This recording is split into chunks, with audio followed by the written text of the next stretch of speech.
howdy homies, it is your homegirl Natalie. The apartment video had a really great, awesome response, so I just want to say thank you and hi to everyone who is newly subscribed to my channel. So for the most part, I'll be talking about things straight out of the epic.go.kr website. Please, if you guys have any specific questions, just number one, make sure to do your research prior, and if that doesn't help you, then please go to their website. You can contact someone there. I am not a coordinator and I don't work for the offices of Epic, so they will be able to help you out way more than I can, and you could probably find way more detailed information on the website. Let's get into it. So there are 3 government funded programs, and that is EPIK, GEPIK, and SMOE, or SMOE. SMOE deals with specifically just Seoul, GEPIK deals with the suburbs around Seoul, and EPIK deals with the rest of Korea. Now, each of these programs are separate from each other, but if you want to apply to SMOE, you can apply through EPIK and put down your preference as Seoul. The other way would be applying directly to SMOE, but I don't know how that process is, so I'll just link our website down below. So what is EPIK? EPIK stands for English Program in Korea, and this is a program where they bring in native English speakers to Korea to teach English to public elementary, middle, and high schools. And when I say native teacher, you must be from one of the following countries: New Zealand, Canada, Ireland, Australia, United Kingdom, United States, or South Africa. This is all based on the E2 visa eligibility law, but I don't know why it's such a hard word for me to say.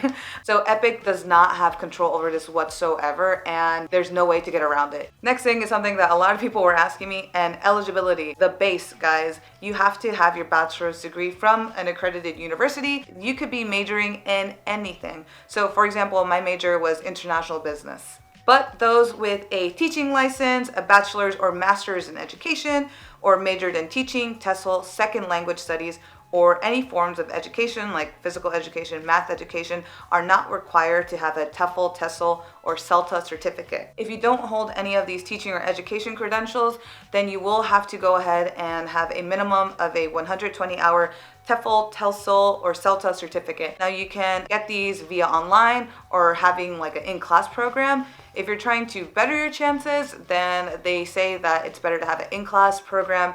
However, mine personally was just online. So are these programs competitive? The answer is hella to the yeah. EPIK and GEPIK is super competitive, and SMOE is even more competitive. You know, these are programs that are funded by the government, so Korea definitely wants to have qualified teachers to come over here and teach English. Plus, in recent years, there have been major budget cuts. For example, SMOE Seoul used to deal with elementary, middle, and high school, but now they only do elementary school. It's making it even more competitive to get into the program. So there are 2 terms that you can start, fall and spring term. Fall term, you start on September 1st, and that is actually the middle of the school year. With spring term, you start March 1st, and that is the beginning of the school year. So guys, this whole process is hella freaking long. So basically, from getting your documents prepared, applying, waiting to see if you pass, then getting an interview, waiting to see if you pass the interviews, sending in your final documents, then waiting for placements, it is super long to get here. Oh my god, it's snowing! Sorry. In terms of placement, you could put down a preference and either have them withdraw your application if you don't get into your preferred location, or have them just to continue with the application, and EPIK will place you in any other place they want. I hope those of you who are or will be newly graduates are not scared by anything that I'm saying. EPIK is really a program for anyone. You just have to make sure that your application is like bomb.com. That's really it. So if all of these things sound good to you and apply to you, the next thing are benefits. All 3 programs provide furnished housing, settlement allowance of 300,000 won at the beginning of your contract, severance pay, which is equal to 1 month's salary at the completion of your contract, health insurance, and pension contribution. But some differences are the entrance and exit allowances. The GEPIK entrance allowance is 1.5 million won, and their exit allowance is also 1.5 million won when you leave. These are given to you to pay for your flights when you're coming to Korea and when you're leaving Korea. EPIK and SMOE entrance and exit allowances are at 1.3 million won. Also, vacation days vary. You have 21 for SMOE, 20 for GEPIK, and 18 for EPIK. In SMOE and GEPIK, you will only be teaching at one school. However, in EPIK, there is a possibility that you may be teaching at multiple schools. I actually have 2 schools, which I think is awesome. And a really good plus side to this is that you actually get a bonus of 100,000 won per month. If you have 3 or more, then you would be getting 150,000 won per month. So not per school, just per month. So since we're talking about monies, let's go into salary. With a public school teaching job in Korea, you cannot negotiate your salary, but they do base your starting pay on your qualifications and experience. Things like a tutoring job, a volunteer work, or like a part-time job that doesn't have to deal with English education or teaching won't give you a higher pay, but let's say maybe like your years of being a full-time teacher or your master's in English or English education, that will give you a higher pay. Also, if you renew your contract, then typically you are given a higher pay as well, like I was. Yeah. So salary is given monthly. That means once per month, just one time, which honestly can get sometimes hard for a homegirl, but maybe I shouldn't be spending as much money. SMOE ranges from 1.8 to 3 million won,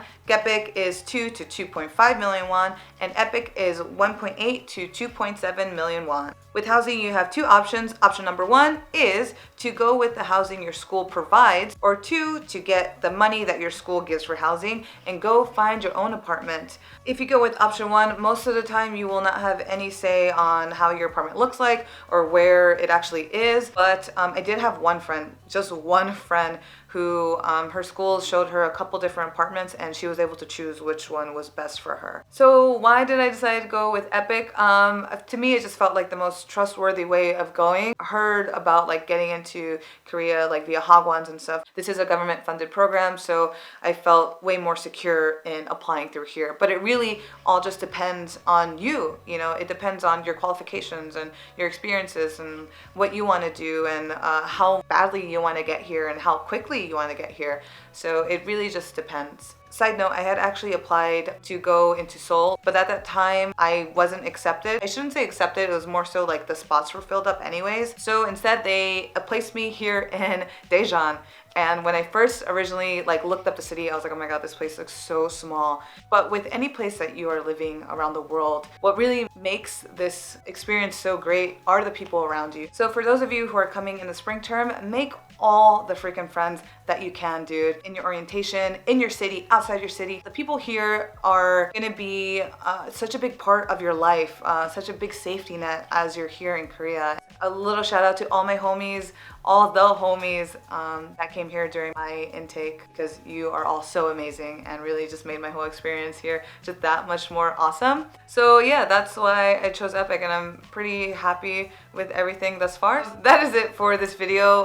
Hopefully it isn't too long. Once again, hello everyone that is new to my channel. Totally appreciate you subscribing, and to all my other homies that were always there, thanks for tuning in. I'll catch you guys in the next one. I hope you guys are having a super duper awesome weekend. Today is our Thanksgiving dinner I'm gonna have at my house. So yeah, catch you guys in the next one. Bye!